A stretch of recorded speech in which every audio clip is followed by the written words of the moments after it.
This is The Poet and the Poem from the Library of Congress. I am Grace Cavalieri, and Annie Finch is here today with her spells and her lullabies and her beautiful goddesses. And here's a poem from Annie. Blessing on the poets. Patient earth diggers, impatient fire makers, hungry word takers, and roving sound lovers, sharers and savers, musers and achers, you who are open to hide or uncover, timekeepers and haters, wake sleepers, sleep wakers. May language's language, the silence that moves under each word, move you over and over, turning you wondering back to surprise. Annie Finch, who has been with us as a pillar of poetry, carrying forth language with beauty, but some new generation may be just finding you for the first time, Annie, when we're talking to a whole new world of people. And if I think of Annie Finch, I think of women, formalism, I think of metrics, I think of performance, I think of spells, lullabies. Tell me, how do you describe yourself? Thank you for that wonderful question, because it was actually not simple to describe myself, but now I have done it. Poetry Witch. I am Poetry Witch. On Twitter, I'm Poetry Witch. On Instagram, I'm the Poetry Witch. My community is the Poetry Witch community.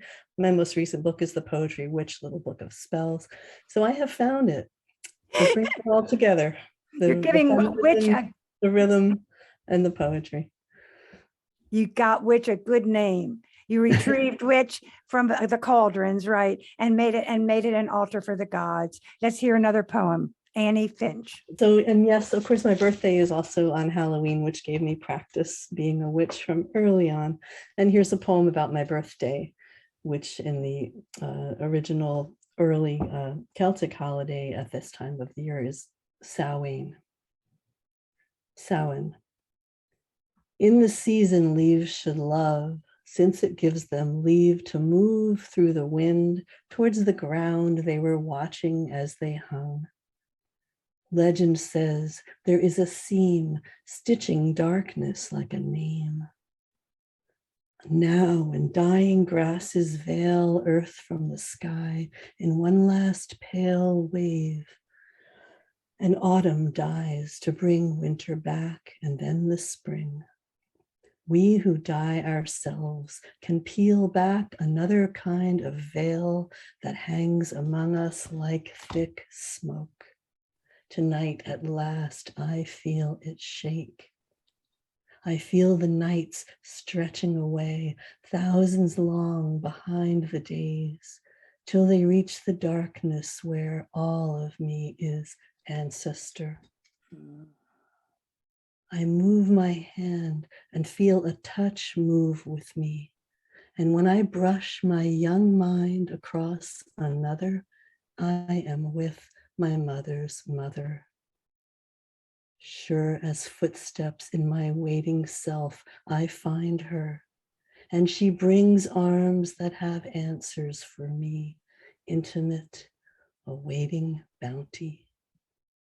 Carry me. She leaves that trail through a shudder in the veil and leaves like amber where she stays, a gift for her perpetual gaze. The voice of Annie Finch. I'm Grace Cavalieri. This is The Poet and the Poem from the Library of Congress. We're on remote. I wonder how you can read that without crying, because it harks back to so much that aches in us, and it's like floating. Tell me, what is the use of metrics and rhythm in a poem? That is a poem that we could teach for rhythm. What's the use of metrics? Metrics is a way to channel the divine energy for which poetry was originally renowned. The reason that poets have been revered in cultures for millennia and millennia, right, Grace? The way we love poetry, the way we adore it. I don't think it's just for the, the figures of speech and the expressiveness. It's actually the rhythm, the techniques of rhythm, which for the 35,000 years before the invention of writing, rhythm was the way you could remember everything, the history, the legends. So it was developed by the poets. The poets remembered all these things in their heads, poems that took days to recite, and the rhythm made it possible. And I think we all still have this in our bodies physically, this connection to the rhythm. So what it does, it brings us out of the left brain where we read prose and we think logically, and it brings us into the right brain where we have our intuition, and it connects us with the spirit and the heart and the body. So it's the metrics that actually make poetry do its magic. The spirit, the heart, and the body, my three favorite organs. But Annie, do you think you're alone in this? Do you find yourself on Mount Olympus and a little bit chilly these days? Because we go to you to find this, and sometimes we go to you and there's not many more we can go to. This, I guess it's true, but the beauty of it, Grace, you mentioned new generations. So, when I was a professor up until about 10 years ago, and then I started going online. And for a while I thought, well, the poets are over here and the witches are over here. And I started these different online communities, and eventually I couldn't handle that anymore. So I combined them into Poetry Witch. And I thought I was alone. Not true. So many people are finding it now. And I have an online community which has almost 1,000 women from around the world in it, women and gender nonconforming people. And so a lot of poets turn out to be witchy, and a lot of witches turn out to be poets. And the thing that unites them that they're excited about is metrics. So the rhythm is starting to speak to people. I think the slam poetry has helped make it more accessible. Oh, that is such a good answer. That is an unexpected answer. Annie Finch, unexpected and expected. Thankfully, another poem. So exciting. Oh my goodness. Well, this one is called Witches. Speaking of, witches shall believe in earth, birth in body, darker birth, power above, power below. Witches shall find high and low, fire and air and water and land. Power grows everywhere she stands. Power before and power after. Witches shall believe in laughter. Birth in spirit, center, love. Witches shall believe and move. But you once said, and we see that spells are rhymes. They automatically rhyme. Now, did you further that in the world, or is that something that you can get behind academically?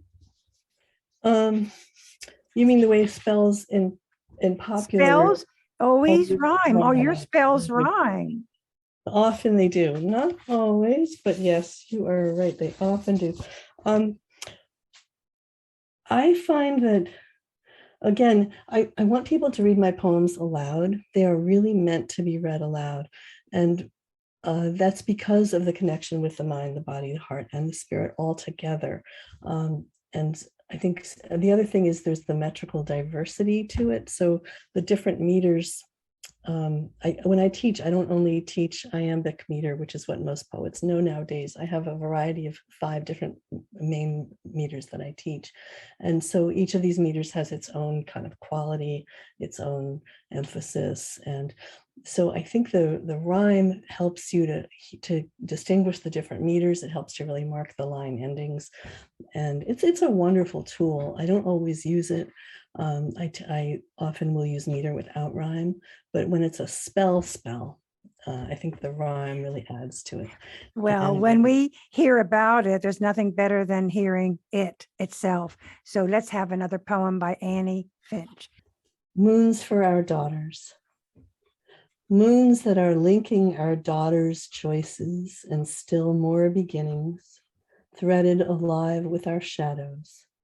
These are our bodies' own voices, powers of each of our bodies, threading, unbroken, begetting flowers from each of our bodies. These are our spiraling borders, carrying on your beginnings, moving through shadows to daughters, moving inside our beginnings, moon of our daughters and mothers. Beautiful. Do you know that you are a goddess for women? Do you know that, or has it come around to you yet that women consider you a goddess and that they worship the things you say and they have found a voice? They have found a voice for themselves. It's pretty phenomenal in one lifetime. How long have you been writing? Since I was 7 years old. My mom was a poet as well. Mm-hmm. And tell me about that little 7-year-old. Tell me about her. What was she like?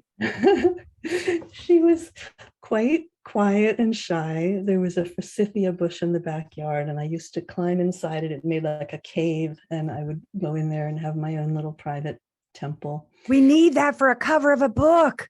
Annie inside of a forsythia bush. How cool. I'm writing a memoir now. I've been writing it for about 12 years, Grace, but I think I'm finally getting to it. I'm finally finding it. And when I was little, when I was 7 or 8, I began to have a recurring dream of a woman who I thought of as like the silver-haired woman. And she never spoke to me, but she would appear in my dreams, this beautiful goddess-like woman with this long silver hair. And she was always like doing something interesting. And I just would see her go by in my dream. And then I start the memoir with that because I feel that I actually now am her. Like, oh, you got a picture of yourself before you became yourself. That really, that went through my body. Let's have another poem, Annie Finch. Do your magic for the Library of Congress. Let's see this one. Speaking of women's voices, and I do believe that every woman is a goddess. I mean, this is what makes the goddess so special, is that the goddess is in all of us and in the regular world and in the physical world and the body, and in just all the dirty stuff as well as like the transcendent stuff. The goddess is like everywhere. So the beauty is every woman really truly is. Yes, you do connect heaven and earth through the woman. Let me say, when you talk, don't move paper so that we can cut out, and then just do one or the other. You can move the paper and we'll cut it out. Just talk and don't talk over the paper. Okay. Thank you. So I'll just say that briefly again, just in case they want to use it.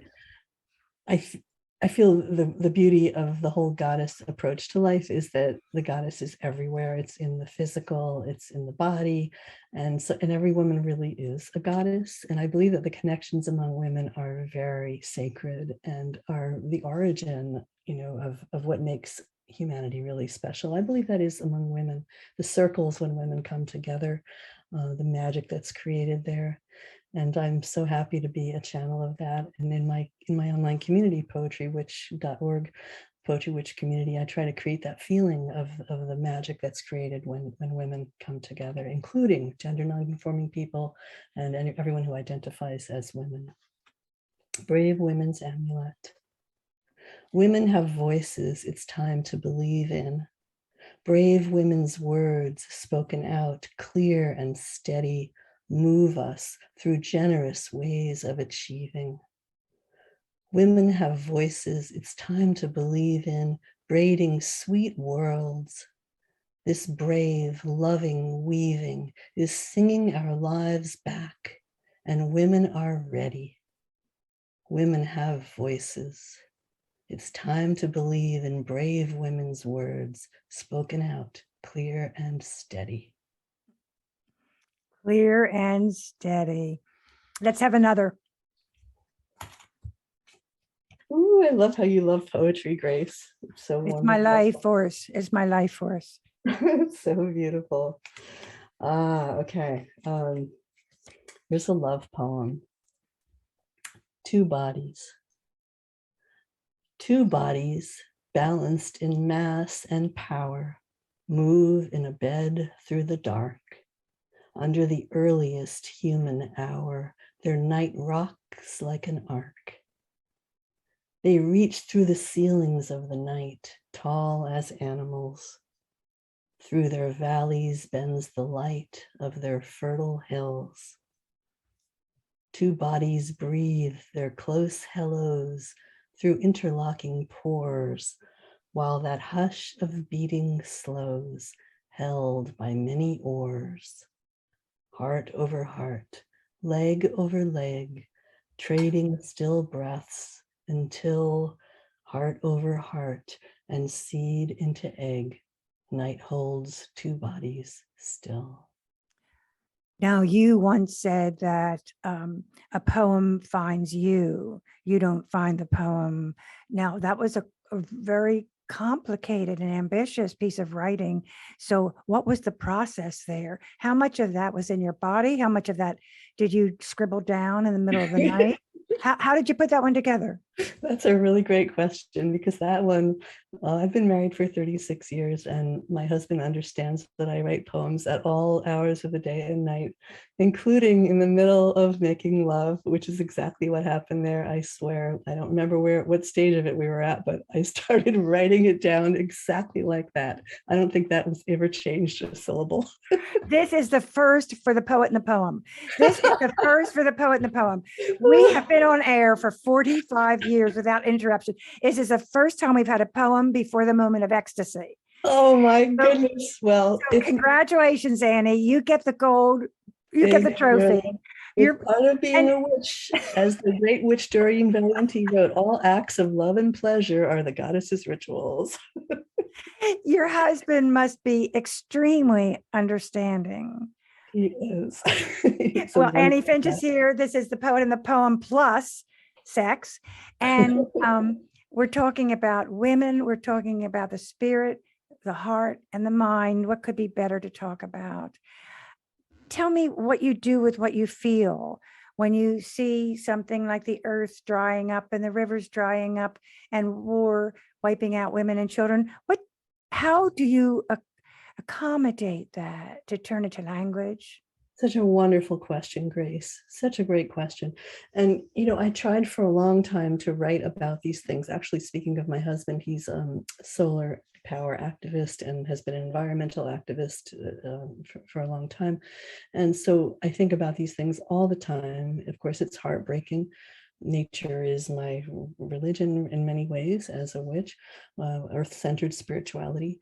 And I remember once I gave a reading and someone said to me afterwards, you must write about climate change, kind of like the woman in Akhmatova, the famous story where the woman said to her in the bread line, "Can you write about this?" And she said, "Yes, I can." And I tried to write about climate change after I told her that I would. And I did for a while. I wrote some laments and elegies and tried to channel the grief. It's never worked for me to produce good poetry. And I feel that as a devotional poet, as a goddess poet, I have to always look for the higher energy, the more beautiful energy. So the approach that I take now, when I feel that kind of rage and frustration and grief, is to channel something really that's going to be bigger than that, more positive than that. And I do feel that the energy of women, when we get women finally together to really claim our power, which originally in their original societies, the matriarchal societies, which they all were originally, the evidence is very clear archaeologically. Well, Women were the I law I in native think that cultures. Stuff. your work embodies nature, and as you say, you don't bemoan it, you bring a high frequency to it. So if you can bring a higher vibration to an evil act, that is the only thing we can do to ascend, to turn things to light, which is what poetry does, as you know, and what they're finding out about your work. I talk about the new generation because I'm talking to 14-year-olds that will be hearing your work. And we who have been in the poetry community for a long time see you as the citizen in the poetry world, but the new ones, the new young women, the new poets have to hear more from you. So let's hear more from you. Oh my goodness. Thank you. Let's see. I have a poem I wrote when I was in college. Actually, the title of this book. But first I'm going to do another one. This one is going to be on my memorial. So I have my memorial all picked out. It's going to be in Portland, Maine, in the beautiful Evergreen Cemetery there. And it was total serendipity how it happened. I love to go to poets' graves. I've had beautiful experiences at Robert Frost's grave in Bennington, at Yeats's Tower, which is kind of grave-like. And I was good friends with this wonderful man who collected poets' graves and went to like 400 of them, Walter Scold. He actually came with me to my grave in Portland. He's gone now, but he pronounced, yes, this would be a very good grave. And it was a wonderful serendipitous piece of luck how I found it. I won't go into the details, but it was clearly meant to be. So this is going to be carved on the monument, which already exists in the center of this place. And there's going to be a labyrinth looking out at the forest. And this is going to be there. It's called Walk With Me. Walk with me just a while, body of sunlight, body of grass, surface of trees, head bending to the earth we have tasted, body of death, surface of leaves, sinking hooves in the mud by the river, root of the live earth, live through my body, sinking body, walk in me now. Well, we're going to put that off for a very long time. I want everyone to okay. know that you are the author of, well, more than 6 books, I think. You're working on your 7th or 8th book of poetry. Yeah. And you have won many awards. Your books on poetics and poetry writing is a textbook, A Poet's Craft. You've edited a dozen books. Your PhD is from Stanford, and you were the director of Stone Coast MFA program in creative writing for maybe 10 years, I think. Mm-hmm. You've read and lectured at Berkeley, Harvard, Oxford. You were editor of the Poets on Poetry series for the University of Michigan and got the coveted Robert Fitzgerald's Award for the Lifetime Achievement.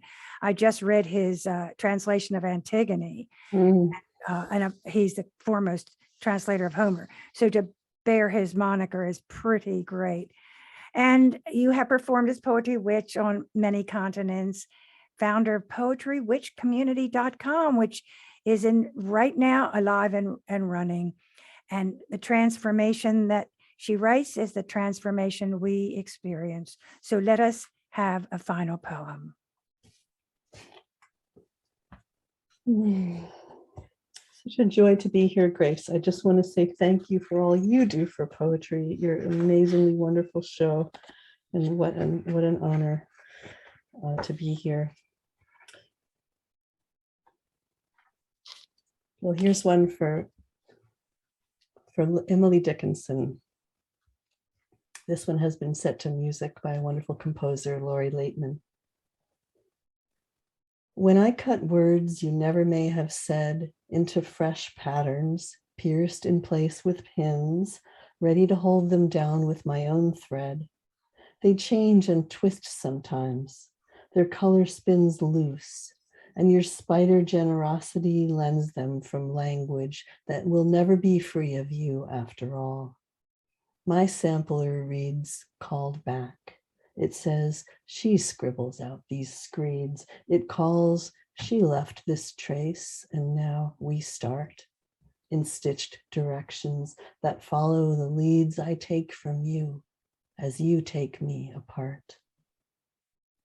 You wrote some of your lines while baking bread, propping a sheet of paper by the bins of salt and flour.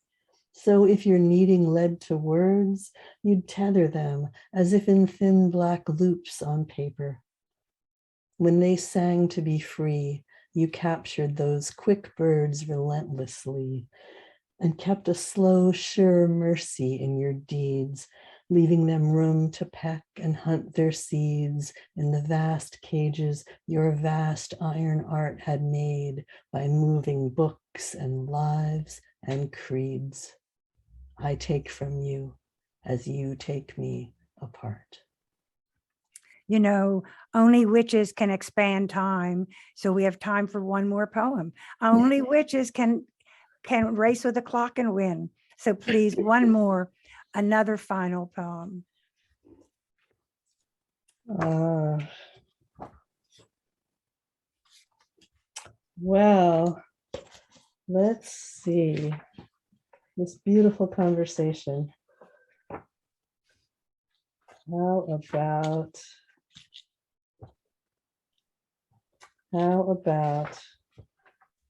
let's see, this was and you mentioned the younger people who may be listening. So in my book, Spells, we have early poems that goes all the way back to when I was in college. And this was my first, well, actually this one here, yeah. I was going to read my first sonnet, but this one is perhaps even better.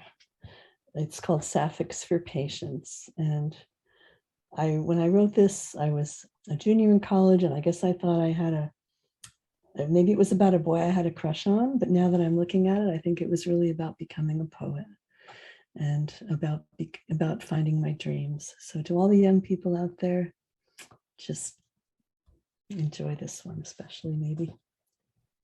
Sapphics for Patience.